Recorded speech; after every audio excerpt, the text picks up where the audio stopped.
En 2008, de premières rumeurs sur ses égarements étaient apparues sur la toile. 3 ans plus tard, Peter Falk mourait des suites d'une pneumonie à 83 ans.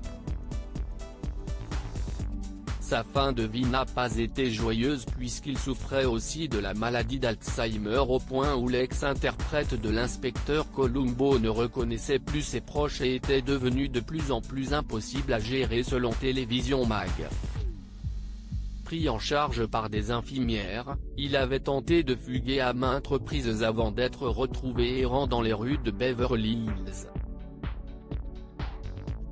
En avril 2008, un paparazzi de TMZ avait fini par le surprendre dans un état second alors qu'il se rendait à sa banque.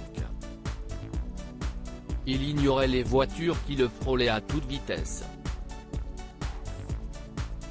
Opéré de la hanche quelques mois plus tard, Peter Falk a été de plus en plus affaibli.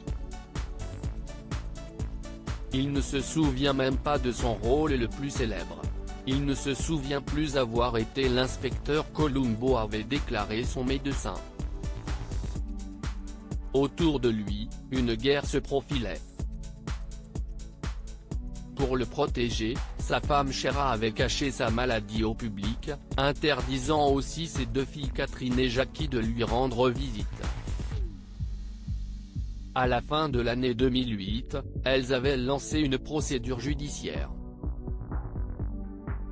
Catherine Falk avait demandé la garde de son père puis le contrôle de sa fortune.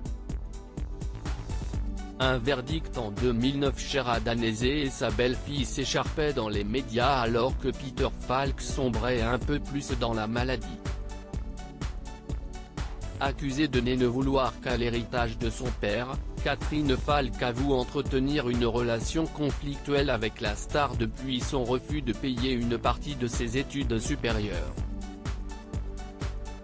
Le verdict avait été rendu le 2 juin 2009, Shera Danese a été nommée fondée de pouvoir de Peter Falk, Catherine Falk a obtenu un droit de visite de 30 minutes tous les 2 mois.